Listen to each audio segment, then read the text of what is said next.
Tim Boehm and Wesley Whitfield have generously offered to lead us in this discussion about generating curiosity. I've been reading a lot recently about the culture of inquiry. Joyce Banchek, our vice president, she likes to talk about the culture of inquiry, and what we're trying to do is foster a community where we not only as professors are fired up about learning new things, but also we instill that in our students. As you all know, it's really difficult to get anybody fired up in the classroom, with a few exceptions. And so hopefully today we'll learn from these guys, but then you'll also share your ideas about how we all can do that. Without further ado, I'm ready to learn, so let's hear from the gentleman. All right. Well, we're going to be alternating back and forth between myself and Mr. Whitfield here, and if we'd really had this timed out, it'd be like a nice comedy volleyball act or something, but it's not quite going to be like that, but maybe a couple jokes along the way. And I wanted to, by the way, the title is, Brian came up with that title, Can Curiosity Save the Cat? And we did a lot of experiments, and no, it can't. The cats all died. But and the other thing the three of us did research on this week was Transformers 3, and we'll spare you that when it sucks. But a couple of things I wanted to sort of say at the outset that are kind of foundational ideas that we came up with to guide this. Come on in, folks. That's all right. Let's swing a couple of these chairs down. Maybe. We got one down there. Yep. There's one over there, soft one. Good to see you. Another. At least took two. Okay, there you go.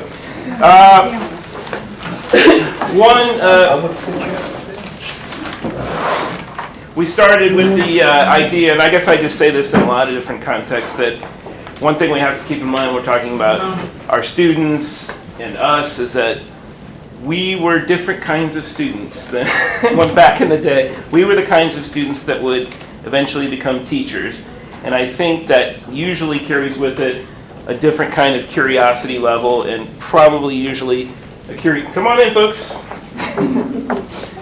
Okay. An extra chair for More chairs coming.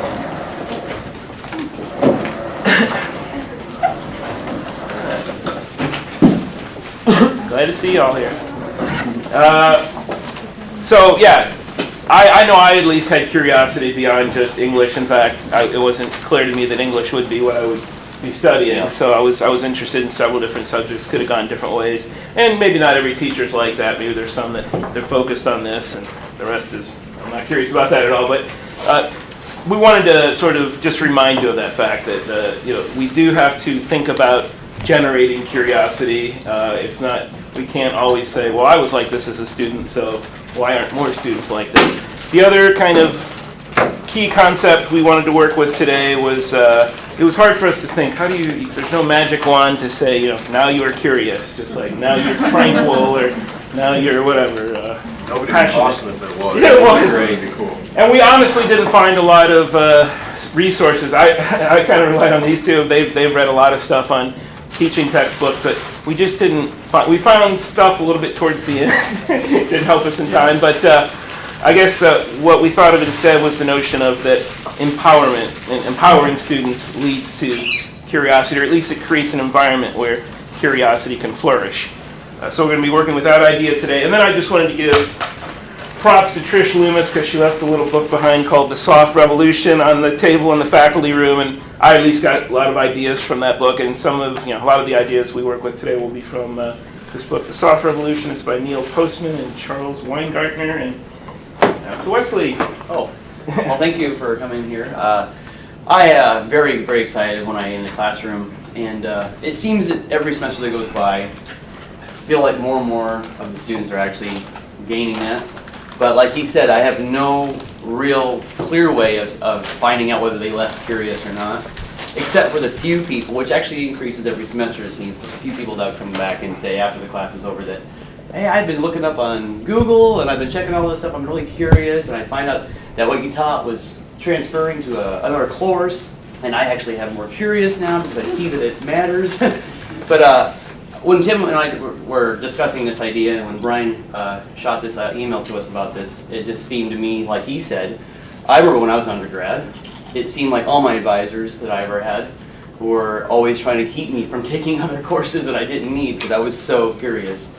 I used to be a triple major, and then I went to a double, back to triple, and then I went to just chemistry, but I used to be all over the board. I mean, I've taken Latin and all this weird stuff I didn't need. You know, I keep getting told, you're too curious. But I wish I could actually say that to my own students, and so I actually have always think about how to generate that, and I think it's really cool that we decided that we have people come today and help discuss it with each other. Well, one of the concepts that I think we tried to think of, if not, there's some few classroom practices towards the end of this that I've tried, and maybe you want to try it, but some ideas you could work with that might apply to any class. First of all, maybe look for ways in which you can demonstrate in class that in some ways students have knowledge that's greater than ours. I can certainly say that about technology. In fact, a lot of times before I go and get tech support, I'm like, anybody know how to fix this little glitch with the smart board? And it might be a case where with some teachers that's a sort of threatening thing that, oh no, if I'm not the master of all subjects, that it's going to be, the whole class is going to fall into chaos. I generally have found that not to happen or be true.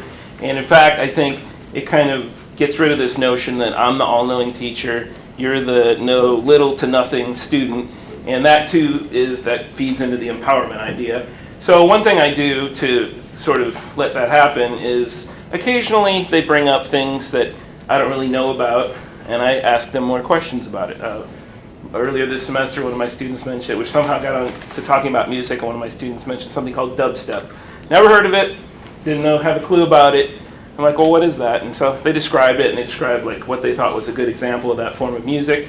And I actually looked up something about it later and kind of asked them another question in the next class period. The other day we got to talking about TV for a bit, and they started telling me about Storage Wars, some kind of show where there's these storage containers and people can bid on, like, I'm going to pay $1,000 for whatever's in that storage container. Sounds bizarre, and I'm not really into reality TV, but just allowing that to kind of happen for a few minutes occasionally in class, to me suggests, it's me modeling curiosity for them, and suggest you do have something to bring to the table here. This particular subject might not be your favorite. In fact, when I say that I'm an English teacher, the most common response I get is that was my worst subject or my least favorite subject. But I think we come at it from the idea that even if they're not innately curious about my subject, they are curious about something, and sort of honoring that or allowing it to flourish a bit in the classroom gets people talking more, and then maybe, we can say something about A Rose for Emily or whatever it was we're discussing. I do think the one thing I wanted to point out about this particular technique is that I've seen it go to where they will continue to talk about stuff not related to the subject matter if you just let them go the whole hour. And if you want to do that, fine, but you're probably not going to be reinforcing the subject matter, and so I don't let it go on indefinitely, and it's probably more for like 5 minutes or so, and then I go, okay, let's go back to the. So when I try to wait, and the other day I got to say one of my class, the students meant something from Futurama, and at first I was like, oh no, here we go. This is like, we got to get back to discussing the real sci-fi story we're reading for this class, not some cartoon sci-fi. But I realized that he was making a point that was exactly like what was in the story. It was just a cartoon example, and it was just this notion that aliens view humans in a completely different context or whatever. So anyway, that was that little suggestion. Okay. Yeah. One of the things I was going to provide just a little input on was the idea of trying to not just look at it as we're preparing you for life, but more like, here we go, this has a lot of context in real life. All right, just what's going on out there, whether it's part of your life at all. It's just, here's the context in real life. And I have always pushed that in my chemistry class, because I tell my students, believe it or not, this is a chemical world. We're all made of chemicals. I teach chemistry, so I'm always saying, you have to understand that if you ingest a chemical, it's going to interact with your chemicals. And so a lot of times we get hung up on some nuances that seem very specific to chemistry. We get hung up on a lot of details sometimes, but I'm always trying to push at the very end of a certain topic that I brought up that there's a lot of relevance here to your daily, your specific life and daily life, in your kids. And so hopefully you can pass this on to them. I talk about that because a lot of my students have kids. So the idea is that I don't have to just teach chemistry like it's a subject that, okay, you need it, and that's all you need to get to the next class, you need it to become a nurse or something else, but you might find it useful for everything outside of that realm as well. And that's what I always push in my classes, even if it's intro or general chemistry or organic. And it's a lot of fun. I use a lot of examples for basically the chemicals they're going to come into contact, whether they know about them or not, and how they influence decisions on the global scale and not only just a local or their own home scale. So I really like that idea of teaching them this idea, and then that I've noticed that students will be, wow, I never thought about that way. Thanks for that analogy, or I'm really curious now about the other compounds that are in my household or something like that. So I see that happening quite a bit. So trying to get them to see that this subject has a lot more than just a obstacle to another course, but there's a huge context in their own life, in their daily life. Not just preparing them for life, but living the life with this new subject matter in their mind. Yeah. And of course with English it's like, hopefully they'll read a book when they get out, read poetry and short stories when they get out of this class. I think you've got a built-in thing there of, certainly you've got relevance that you can generate through nursing and whatnot through those classes. Yep. Okay, the next concept, and by the way, I forgot to mention the top of the thing. We have about another 15 minutes or so to present here, but you're free to ask questions or interrupt us at any time. It doesn't have to just get through it all real quickly or anything like that. And we are going to ask you all questions. There's a test, right? Yeah, exactly. There's the guy who's going to hand out the... Be open to change is our next suggestion for allowing curiosity to flourish in the classroom. And I specifically want to add, be open to change that is potentially generated by the students. Now, I will say that it's rare, at least in my class, for students to say, here's how we should do this assignment, or here's what we should be doing in class. Even when I ask them that sometimes, what do you think we should be doing? I did that with Lit of Sci-Fi. First time I taught it, I was like, okay, I want this to be, not just, it was a fun sounding class, but I'd like to, maybe there's a different way we can go about what happens in the classroom. And of course, there's group work, there's discussion, that's all great stuff, but for the first day I said, okay, I want y'all to write down what you would like to see, things you would like to see happen in this class, any techniques you think we could bring to the class. Now I gotta admit, they didn't generate a lot of ideas there, but I was hitting them with it on day one, and maybe if you wait till something like week 2 or 3 to ask that sort of question, or even week 4, they see what goes on in class, maybe they imagine something different. And they did some stuff that I would have done anyway, like occasionally working in a movie version or small TV version of a story we read. But just that idea that if they do make suggestions, if it is something you can work into your classroom setting, why not? It's that back to the idea of empowerment. I'm more curious about something that I have some level of control over, that somebody's taking me seriously. And I just say to students, look, I take requests, particularly when it comes to things like poetry or stories. We can't cover the whole textbook sometimes, and I say, if there's a story or poem in this book you really want to cover, tell me about it. I'll make sure we cover it. When we look at the handbook, there's this gigantic handbook full of stuff that we can't cover it all. But I have them go over the table of contents before we start using it and say, okay, what are the chapters in this book that you really think you need to know this particular stuff, and actually take a tally of how many people picked this chapter, how many people. And the weird thing is, if you spread it out over a few classes, it's like 7 people picked this, and sometimes it's like the numbers 3 and 4 were 4 people picked that. But either way, it gives me an idea of what people think is important, and again, it values their opinion on what we're doing in class, and hopefully that makes them more curious.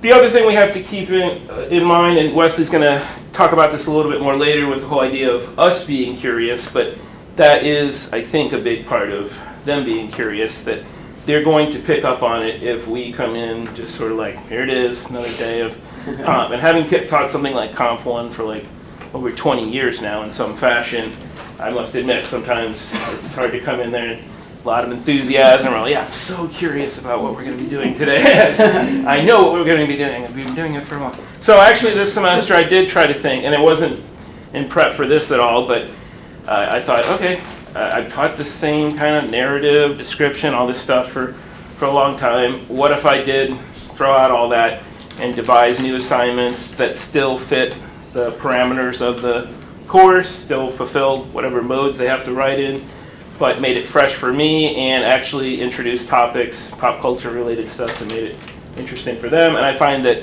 actually then, now we have some content to discuss that they feel more able to comment on. When the subject was simply, how do we become better writers, it was like, oh yeah, I don't know how to do that. You're going to have to tell me that. I don't have any ideas.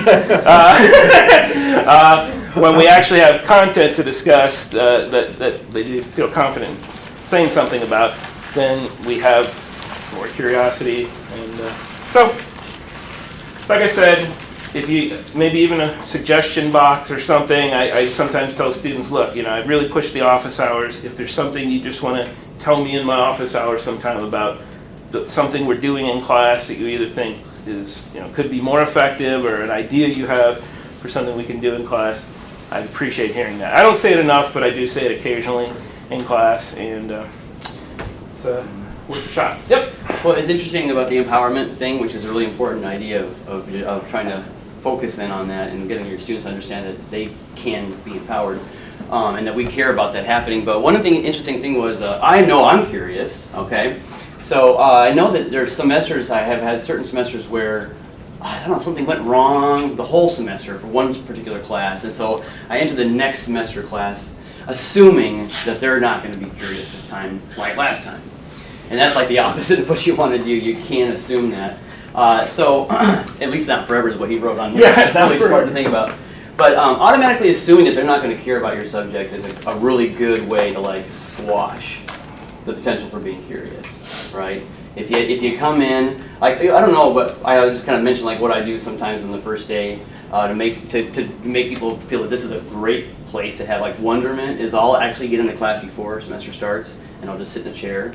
And then I'll like wait for like 2 minutes to go past the time it starts. And then I'll hear everybody talking, I'll be like, where is this dude? Like, this is ridiculous, what's going on? Who's teaching this today, And then I'll be like, oh gosh, and I'll get up and then I just like run. And I do a lot of running a lot of times around. And the funny thing is when I start running, somebody will always start to say something about, you had coffee today. And I'll say, yeah, there's a chemical compound inside there called caffeine, And the next thing you know, hands go up, everybody wants to share something. And to me, that's obvious that they're not incurious. They are curious. Now, there are some people who just want to share. But the idea is to not stymie that. So you try to control it, right, but not stymie it. But I've seen almost every single semester, there's always more and more each semester where they want to share something like what you said. They may know more than you about something. And so that is a really good indicator that they really are not incurious. So they really are curious. You just got to feed into that. And that's what one of the things I get told by my students after every semester is, man, you never shot us down. You never shot me down. Sometimes I've had to, maybe a couple times. There's some people who are just like constantly. I want to say something irrelevant right now, But sometimes it can be curious, but I might be curious about that irrelevancy. But but the idea is, if you feel at any given moment in a certain semester where everybody, you get this idea that, man, these guys just don't care. Don't give up on the idea that they're not curious. They just may be really self-confidence issues with other people around. It's a people environment, and so people worry about what other people think. And so I try to push that, hey, don't worry about that person up there who kind of snide when you ask that, because it's possible that you're going to do that in 20 minutes for what they say, So there's a lot of times where I really hope that is not quelling curiosity, but instead guaranteeing that's going to happen, especially as they have to leave the classroom. That's where I want to keep flourishing after the classroom's over. And I guess the things I do, it seems like they say it works. So not assuming that they're going to be incurious is a good thing. Assume they will be. Because we're human. We love that stuff.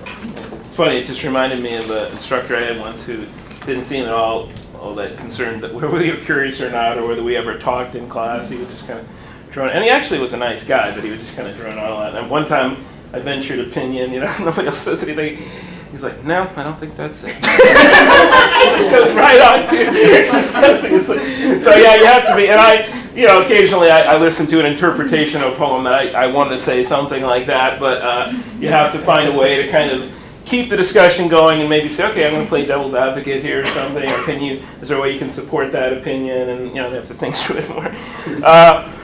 Well, this is a very maybe Englishy sort of idea here, but we love the metaphors, and so my other kind of specific idea relate, and like I said, coming out of my discipline more, but I think could apply to any discipline. Well, and it's based on a book I read once called The Pedagogy of the Oppressed, and Paulo Freire in that book talks about that most schools have been running on a kind of banking model of education, assuming that students have bankrupt accounts, meaning their knowledge is nil.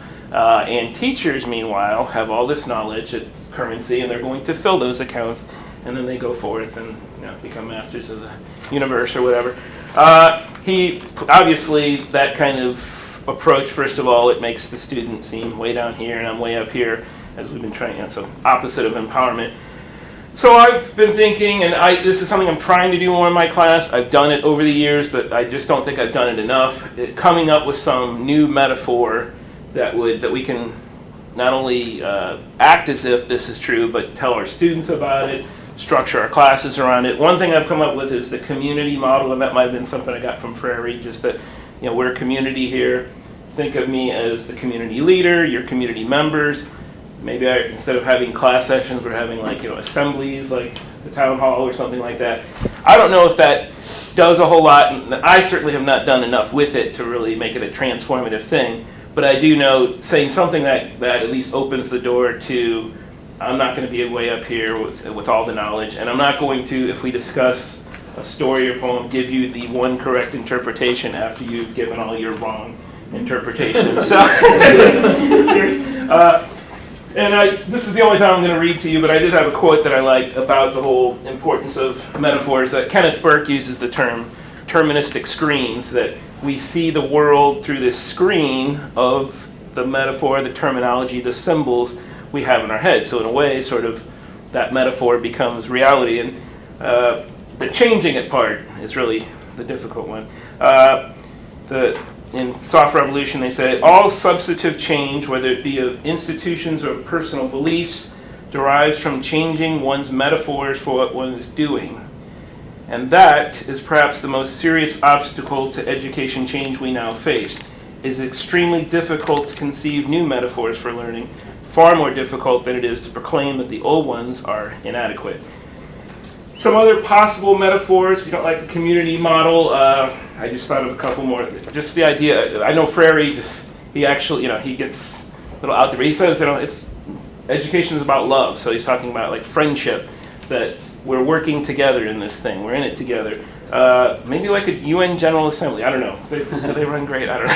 I don't pay enough attention to how they do things, but clearly there's this notion that maybe they're not all equal. I don't know. It sounds like some have more voice than others, but you get what I'm saying here. That if it's something you can convey to the students that lets them know that it's not a hierarchy thing, even though it kind of is at the end of the semester anyway, maybe that would help.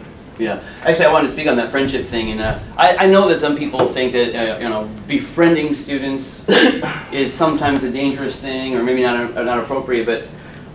Maybe because I just, not too long ago finished my second master's, and maybe because I feel like a student when I first started, I really kind of conveyed that, we can talk anytime, whether we're outside in between buildings or walking around in the hallway, not just at office hours. You can bother me anytime you want, and I'll tell you, since I've been here, every day that goes by, I am very rarely alone. I'm getting to the point where oh, whoa, boy, I've created a really bad situation for myself. I don't have any downtime. I have students who just rush up to find me all the time, and I think that's the friendship idea that I'm sharing with you, you share with me. Hey, we're both curious about this, right? And it really seems to take people who at the beginning of class may have heard about me, and they get nervous because it's chemistry. The nervousness goes away within a week, and next thing you know, who I thought by viewing the class in the first week, thought that might be a problem student because they're like downcast about everything. Turns around, a week later, they're opposite of what I thought. And I noticed, and I think maybe the generation of the friendships really does kind of help a lot. I mean, because friends help friends be curious, right? But I think that whole idea of community and friendship is neat. So that brings me to the idea then that friendship has a curiosity connection. Then you have to be curious yourself. That's probably one of the best ideas, to tell you the truth, is if you're not curious, like you said, you're going to walk in, you're not going to have enthusiasm, you're going to have no compassion for the human nature of learning. So you shut off that almost immediately if you're not curious yourself. So be as curious as you can, and I think the students, from my own experiences ever since I've been here, because I convey so much of it, I get told after class all the time, man, it's rubbing off. I get all the time I hear this. If you can just always act like, oh, well, you know what, I've studied this and I got my degree, therefore I don't have any questions about it anymore. Do you? Yes, you do. No, you can't do that. You got to be, I have questions too, and it's not just chemistry, but it's art, it's writing. Maybe I want to be a novelist someday. I want to learn how to write. And I share with my students that, you know what, I don't go home and just grade and then watch TV or whatever I do. I go home and I read other subject matter still. Just because I've achieved my degrees does not mean I'm done. And that means also that you can just start now if you want, and you can also never be done as well. So it's like a lifelong learning type of thing that I try to get them to understand. So be as curious as yourself, and it will rub off. I see it all the time. Good deal. Well, we wanted to wrap up our formal presentation part with some specific suggestions. At least a couple of these I've tried. I don't know, you probably tried a couple of these too. I tried to think, what practical things can I mention? And I know I've heard other instructors mention this sort of thing, so it's kind of a combination of both my ideas and others. Have students develop assignments. Now, I gotta admit, I haven't done it highly successfully, but I have tried something. I know Mindy mentioned once that she really worked on a whole unit where they were coming up with all the particulars of the assignment, and I think she even took it to where they were designing, like, what are the activities we're to do to try to learn this stuff.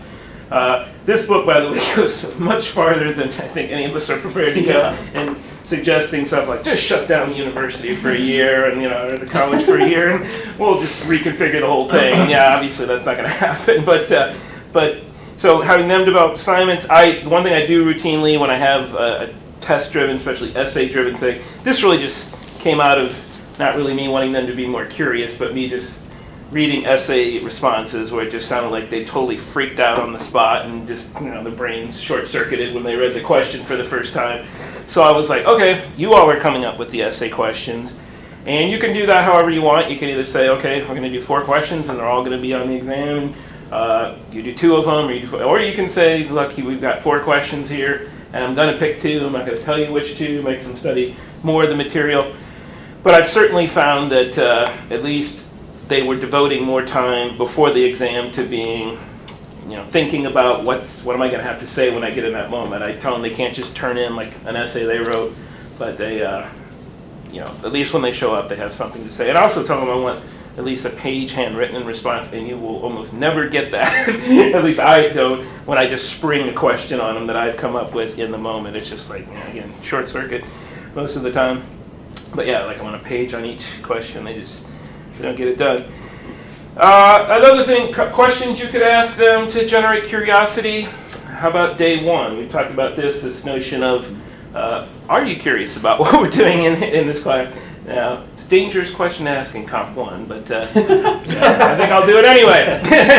I actually haven't done this before. I've never done this day 1, but I just thought, why haven't I done that before? Why haven't I tried to maybe dispel some myths or some fears, or just address what are your concerns? Why are you not curious? Is it always going to be the case that something I have to take is something that is of no interest to me, really? What if I forced you to take lit of science fiction? Would that suddenly not be interesting? I mean, I get a lot of people signing up for that don't have to take it, so if they were forced to, I don't know how that works, but sometimes clearly stuff you're forced to do is like, this is crap. Can I ask me to that? Yeah. In the first faculty cohort meetings that I would come when Sandy was offering them, I learned about the misconception and preconception idea as a classroom assessment technique. And that actually goes along lines with this idea of day one. And so I tried it one summer, and it was really interesting. Basically, what I wanted to know is, what are people coming into an introductory chemistry course have in their minds about what this class is going to be about? I'm sure you've all heard that before. It was astonishing, but that's only because of me already knowing the background, But it turned out that a lot of the things that they had misconceptions about or a preconceived notion about that was pretty wrong, it was very common amongst people who didn't even know each other.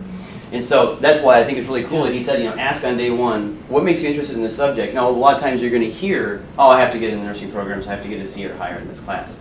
I know I keep bringing nursing, but that's because my engineering students and whatnot and the general and organic, I don't have as many difficulties with them in terms of curiosity. But for the intro students, that day one or even week one idea of asking to submit a preconception or a misconception idea about maybe atoms, atomic theory, or whatever, I hand it back the next day or the next time we have class, and I say, okay, I see that you all had the same thing in common that you didn't understand or came in here with the wrong idea about. I don't say the word wrong, but maybe misconstrued. And then I say, think about my little comments I write, and that actually generated curiosity. One summer, it was one of my favorite classes. It was awesome because they all said, I can't believe I actually thought that.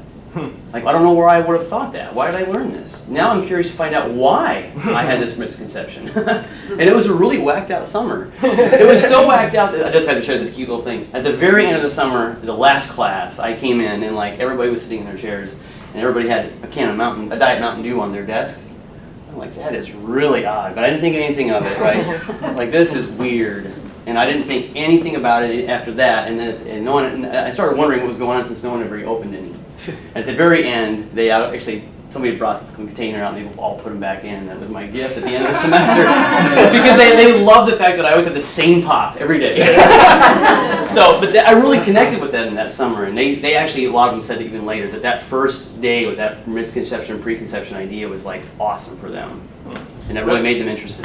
That was your Dead Poet Society. It was my Dead Poet Society moment, yes. Probably safer than standing up on Captain Mike. Yes. I almost cried out. I did, yeah. Another question you could ask, and I suppose you could ask it at different points in the semester. Certainly, if you've plowed on through for 2-3 weeks or more, and you don't feel that students are curious, going back to the empowerment idea of maybe have a half of a session or something someday where you ask, what could we be doing differently here to make you more interested in this material? What could I do differently? What activities do you think you'd respond to more? What have you seen in the past that's worked for you? Your favorite teacher, what did they do that got you into this? Or got you into some other subject that you weren't necessarily all that keen on? So, more questions. And finally, you could even have them teach something every once in a while. I do this for I'd say 1 or 2 class sessions per semester. I don't know how much people would advise doing it more because it's am I still doing my job? But I actually introduce this when I have them teach a session for the day, and I have them do it in groups, not individually. But I always introduce by saying, okay, today's session is what I affectionately refer to as, you teach this crap. And I say, no, really, I'm just kidding. It's not really crap. But you see that, I know some of you think that sometimes, so I want you to try to make something out of the material today and convey it to me in your interesting, exciting, vibrant way. And we're all going to listen to what you say in your group presentation, and then we're going to listen to what some other people say. So again, it's not quite the teacherless classroom. I still hang out in the classroom, but sort of goes back to that Peter Elbow idea of sort of decentering the power of the classroom. Well, I think that's our main ideas. We did have some sort of really long questions we wrote out involving Henry David Thoreau and other things, and we could get to those, but I'd rather hear your questions or comments maybe about things that you saw that generated curiosity in your own classes, or difficulties you've had with that, or anything you've have questions about what's been said today. I have something, and I can't take credit for it. I took a workshop I learned where you speaking of letting students make up the assignment or choose it or at least influence it. This was it could be used for any kind of writing assignment in a comp class more. but where you show them a whole bunch of movies that are relevant, and we chose just issues in contemporary society. And the students looked at this list of, this row of DVDs sitting on the chalkboard shelf, and they voted, which one looks more interesting, you know, they looked at them, and, you know, and then that was what drove our final paper. It was just an informative paper at developmental level. One group took on the crisis in Rwanda, of all things, because we watched it a little bit. A lot of times the classes would do the environment. I tried it in lots of classes. What else did they take on? Michael Moore's Sicko, the healthcare industry. So that was something I thought was neat. And again, this wasn't my idea, but I thought it worked beautifully. So cool. the students liked it. And they all wrote a paper on the same theme is what the point was. They all voted and agreed. Good deal, yeah. Anyway. No, well, that's certainly something we came across too in our reading that, and I know Jeffco's pushed this, I've responded to it somewhat, maybe more in the past. I'm going to try to do it again, but clearly the encouragement to do action research. That's what it's called, right? I haven't done one of those yet. Action research assignments or something. And then I have done what's the other one? The community learning assignment. Service learning. Service learning, right? This book really talks about engagement with the community. That it's not, and we have a thorough quote that says something about how they shouldn't just play at life. They should be engaged with life even when they're being educated. Something to that effect. And the community shouldn't just hand over the money and say, "Okay, you go learn, and when you're done, come on off. And then you can rejoin us." There needs to be more of an engagement with issues, and they talk about it more as problem solving rather than subjects. And of course, they'd be total abolishing subjects if we follow this, but they'd get rid of Shakespeare, no way. That does kind of come back to that idea of the context of real daily life too, instead of just Right. obstacle for next course. So any other thoughts you had, or? Something a little odd yesterday. I was teaching a basic writing skills class in one of the rooms that happens to, it's a computer room, and it's got Vision software. If anyone has taught in a computer room, Vision software is wonderful. And yeah, you can use it to monitor, you can use it to send, if you want the students to be doing something, you can send documents or websites out to them using the software. You can shut it down so this scary eyeball pops up. But one or two students are responding a lot in that class, and the rest of them are being really quiet. And I remembered that there was a chat function as part of this Vision software. And so I started typing the questions that as this phrase or a clause kind of questions into the chat function and then having them respond that way. And I was hearing from a lot more students.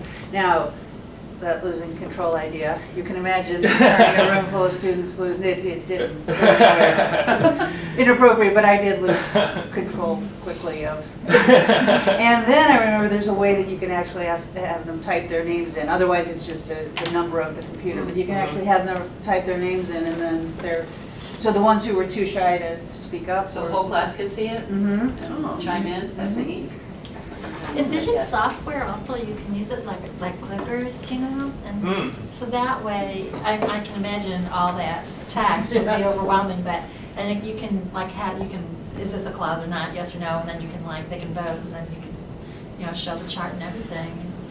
And, I guess I've heard people they try to make a little game show out of it or something, isn't it? Yeah. Certainly technology, obviously.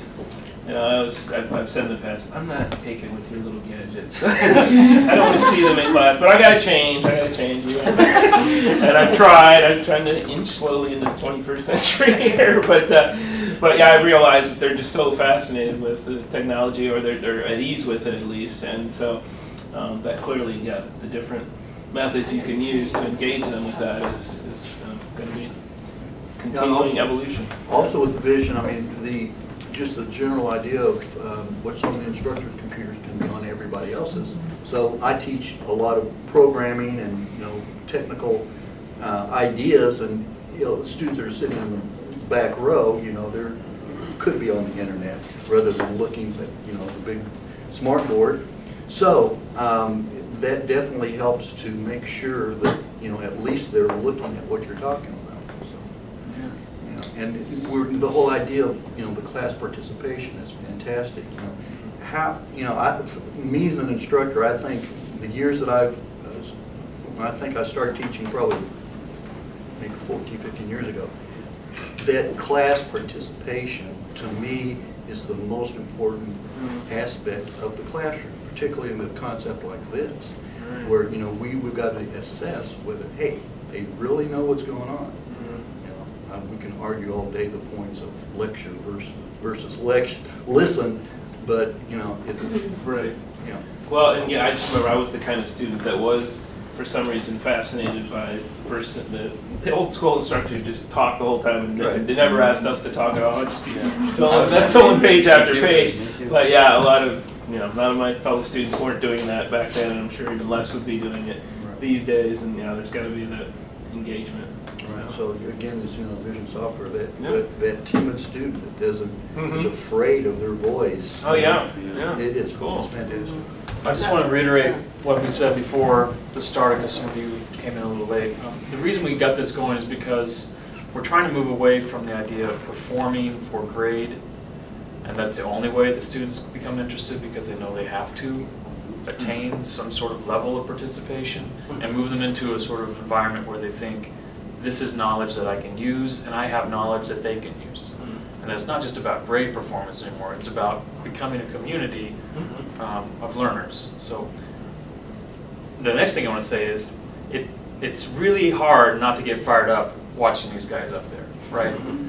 You want to be in classrooms with them, but I'm curious what you all think about what we can do for instructors that maybe don't have that kind of energy. How do we get students curious? Coffee, Diet Mountain Dew. Do we just model their behavior and get caffeinated, or I just want to hear what other people think, because I know that most people, the majority of us, don't have that kind of energy. And I'll put myself in that category.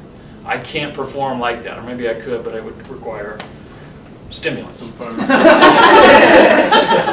I think sharing lesson plans. In my last job, I was the leader of reading and writing there, and when I went to conference, I would come home and I would put it in a user-friendly format. This is something that gets the students engaged, and I would just email them the lesson. On day 1, do this, on day 2, and let the students take it over. Because not everybody is going to be juggling balls and cracking everybody up.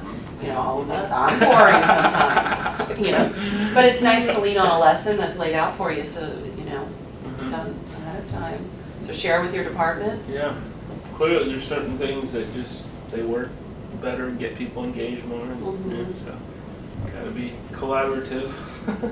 Well, I think an instructor that is, quote, not entertaining, or you've got to somehow have a pattern that you develop with your own style throughout time. For example, I always try, whenever I have a concept, I demonstrate the concept, I try to find out if students know what it is, and then I do another problem and physically have the students tell me how to solve the problem. So I've always, an instructor has to come up with their own pattern, their own way of being consistent and demonstrating to the students, but also getting the feedback. How you get feedback is the most important thing.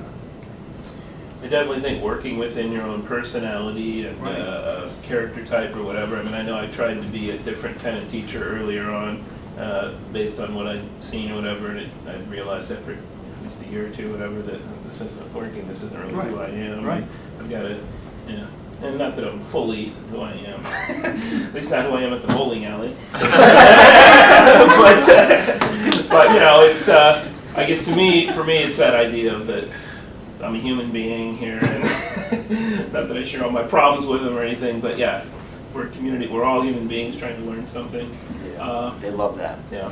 I don't know, I think the thing that could be helpful to people that aren't as vivacious as you two is just kind of this concept of the 2/3 rule, that in any given classroom, usually 2/3 of the time someone is talking, and 2/3 of that time, typically it's the instructor. And if you can try to move that fraction to more 50-50 or something, Right. because if, Yeah, that's good. Definitely. Cool. I rely, I'm sorry. Go ahead. I was just saying, I rely on, my lectures are almost entirely question-based, Great. I just constantly put it back on them. Yeah, exactly. And it does two things. I don't like to give quizzes as punishment, or, but I think that, making eye contact and just constantly asking questions about the reading, for instance, tells me, you know, a lot, Yeah. who's talking. But I also have students who are, I have one in particular this semester who's deathly afraid to talk. And so much so that I'm actually spending time with her outside of class, because even in that context, she turns beet red, her neck starts to, you know, like, you know, the whole thing. And she was so afraid to give me her first paper, and I looked at it and I was like, so far this is an A. Like, you're looking at a great paper, what are you freaking out about? You have no idea, you know. But yeah, I do a lot of questions instead of just throwing information at them, because that also means that they have to sort of find the information themselves and be prepared to, they know I'm gonna ask, and they know I'm gonna make eye contact, so a little responsibility on them. I don't know. Well, that's very good, though, because we know that they've always read it before they come to class. Well, in my class, yes. Always. Well, and you know, I don't know if maybe there's an sort of announcement, because occasionally you do have that student who has. I had a student come up to me once after class and say, "Look, you know, I know you're talking about how we have to chime in class. That's part of the class participation grade." And he's like, just today, thinking you might call on me, I almost got a panic attack. Like, oh, yikes. So with that kind of thing, I do think, you know, arranging some kind of one-on-one. The idea was, I said you might have to do a short presentation. He's like, I would totally freak out if I had to get up there and speak for even just 5 minutes or something about something. But you know, the things they speak about is what they will remember. Yeah. I was thinking Definitely. of, well, you went to UMSL, there was this Jane Williamson who taught Shakespeare, you mentioned Shakespeare. And I remember I was half asleep in class and she said, okay, Lisa, you're doing Iago. And I'm like, okay. And sure enough, that's the one character I know inside and out from. Right. Yeah. What was it, the Desdemona Othello one? Yeah. I can't Othello. remember. Yeah, there you go. The characters, because I'm so worried about the relationship with Iago. Okay, so, but yeah, it does, From your point of view, it I was a tragedy of researched the this Iago. character as I was reading it, and it does make you naturally curious if you know that you're gonna have to Yeah. explain this person. Right. But that was grad school, so. I Yeah. mean, Well, this you level don't of shut it math. down because one person can't do it, but maybe, I'm Yeah. just saying maybe make some alternative, you know, arrangements in that kind Well, of case. But does that single them out? I'm sorry, I didn't mean to, but does that make them feel singled out if they know they're the ones that didn't go, and everybody kind of goes, why didn't Yeah, that person? are they really gonna, is the whole class gonna go, that guy didn't talk? Because I've actually had people, when I say they have to, I've done things where they have to give a presentation, and some people just don't show up for it, they just, you know, skip, okay, I'm not gonna get the points on that one, oh well, you know. I Yeah, go ahead. think one way to get students doing a larger percentage of the talking Mhm. is to offer them opportunities to talk where they don't have to talk to the whole class, Mhm. but set up times like where, you know, turn to your neighbor and say this or whatever, Sure. or then Yeah. kind of build Yeah, up it to does small work. groups, and so then Mhm. still they're Builds doing the the trust. talking, Mhm. but they're not as, Right. And I You used to see lose. people talking there that never said boo in class, but they're suddenly very talkative in it. I've done that sort of thing too, but, you know, and this might not be possible in a lot of rooms that we have. But then after maybe a couple of weeks, actually physically ask them to move over to another side. So then they Mhm. start making connections Right. with the people other than just those right around them. Because Mhm. you find they get to feel pretty Sure, comfortable with sure. that person at the table, but Yeah, these Yeah. people over here, it's a whole different world over on Yeah. that side of the room. Sure. yeah. But, you know. I let them form their own small group sometimes, but sometimes they go, okay, today I formed the small group, and mix it up a bit. Yeah. Yeah. And then after a while, they feel a little more comfortable, I think, with everybody. in the Yeah, room. yeah. There was one thing I wanted to also share that I've just kind of came to me, and I was like, oh, why didn't I think about this earlier?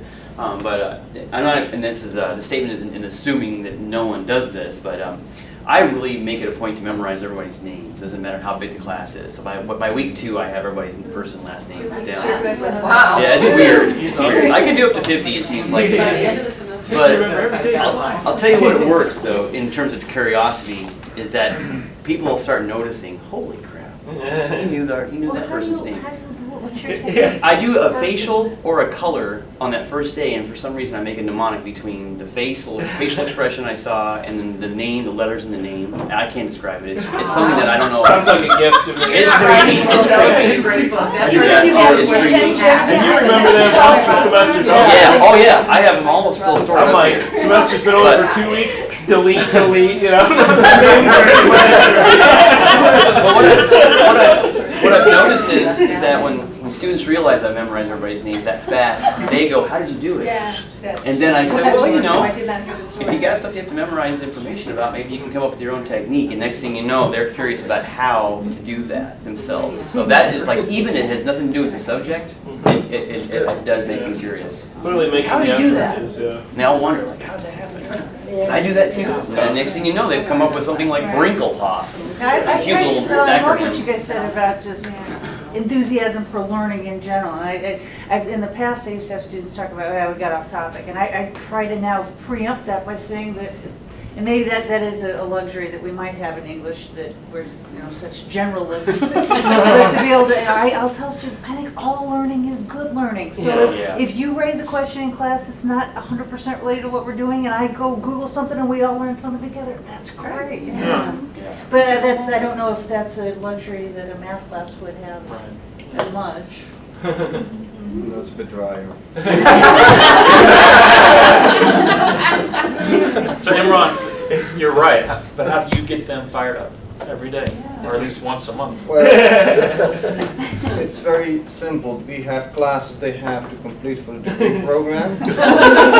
And I just tell them, you have to learn this because you have to get a degree. And that is in response to the question they ask me, why am I doing this? I'm never going to do this in life. And I get those questions sometimes. Yeah. So this is part of your degree program, get it out of the way.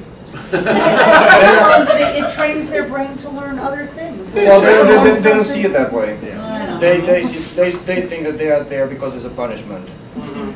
Then I have the engineering students, and they are a little different. And for them, I just tell them, well, you're making your bases over here, which you're going to need in your four-year institution. And some of them have been at a foreign institution for 1 or 2 semesters and have come here knowing what life is out there, and they can relate to that. But you love your topic, right? I certainly do. And they know that too. And that sure shows. Model that. Oh, yeah. Yeah, that puts me in a certain category by some of the students. Well, certainly the things you're talking about are still, we talk about acknowledging reality with learning. There is, certain reality. Like when we do peer editing, sometimes I go, okay, or when we talk about an audience for a paper, I go, okay, yeah, right, you're writing this for me, right? This is an artificial writing assignment, so ultimately I'm the one grading it, and I'm the most important audience member here. But let's envision a specific audience, or your peers are your audience, and so.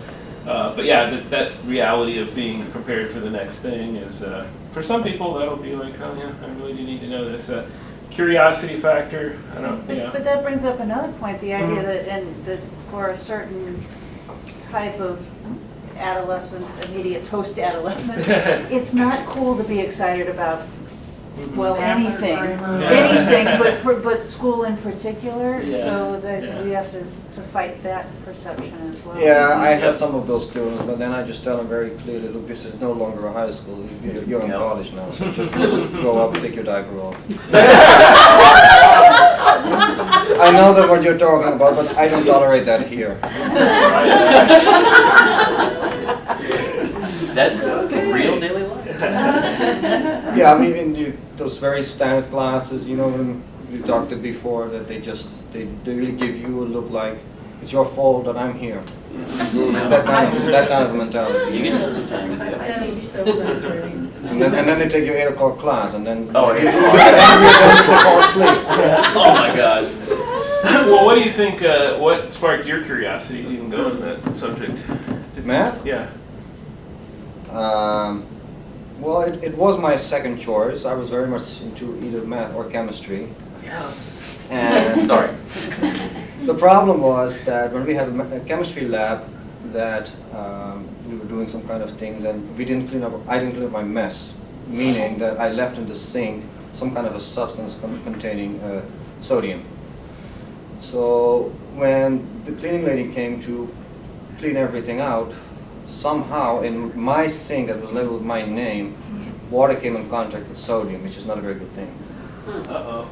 And that sparked a little round problems, and my parents told me something like, it's better if you just sleep. Because I later came home, and there was some this, and didn't protocol there. So math. Wow. The mathematician was bored. So the mathematician. Math is comforting, it has rules. When I think of grammar, that's the part of language arts that's a joy because you're safe within rules. Yes. And do you see that in math? Math is logical, math has its appeal. It is very To me, I logical. think. I've always liked math as a Yeah. subject. What I liked at that time about chemistry was that you could see things happen, which in math you don't see. Right. But I guess math was a better choice for that reason. The other reason was, of course, I studied in Europe, and at that time there was a great shortage of math educators. So when I opted for that, my 4-year program was effectively paid by the government. Oh, nice. I studied at a very much of a bargain. And that was another not very unimportant factor, I can tell you that. But you know, whatever your discipline, there's just the accomplishment of doing it and doing it well, and that sparks you to move on and get excited for the next math problem or the next paper. And it's like, yeah, it is like a puzzle because, you know, you've had students that said, this was really hard. This was a very challenging paper. And I'm so proud of myself because I did well. Yep. And that makes you kind of want to go on and get after it again. Success breeds success. Yes. Yes. That's awesome. Yeah, but I have very little amount of students who will actually tell me that they have, appreciated the subject. I have had a few students, they were all in the higher math level classes, who have come to me and said this was really, really a great class. I don't remember that has ever occurred in the beginning intermediate algebra classes. It just doesn't happen. I don't think that's so different than English, though. I mean, Yeah. I haven't had many True, of students course. kind of go, man, I'm reading all the time now. It is tough at the any kind of remedial level, and I did one thing I thought about for me generating curiosity was like I'm just going to teach less classes that students aren't curious. I'm going to teach literature, science fiction, and film appreciation instead of basic writing, and that'll solve that problem right there. but yeah, it is a struggle more in when it's just something there, especially if it's I got to get through this to get to the next thing. And, But don't you think sometimes it is kind of just good to be very direct. direct and ironic about it by just saying, you're going to be exaggerating, showing your love of your subject in the beginning algebra class, just to get, if you're going to be very simple, like, yeah, I know it's boring and that all these topics are going to be very difficult and boring, that's not going to excite your students. Exactly. Sometimes I think just deliberately exaggerate and just Yeah. show them how great this all is, to get them a little bit annoyed. Fake it till you make it. I was so excited about something, like, oh, isn't this neat how this works? And I just said, cricket. And then this one kid said, if we liked this stuff, we wouldn't be in this. Just like, wow. Yeah, but whose fault is that? Yeah. Whose fault is that? But I tried infectious enthusiasm. Yeah. No, I think that's good. It's project it, project that energy if you can. Definitely. Well, I think that takes us right up to our hour. I know people have other obligations. Well, thanks for showing up, people. Thanks a lot. Thank you.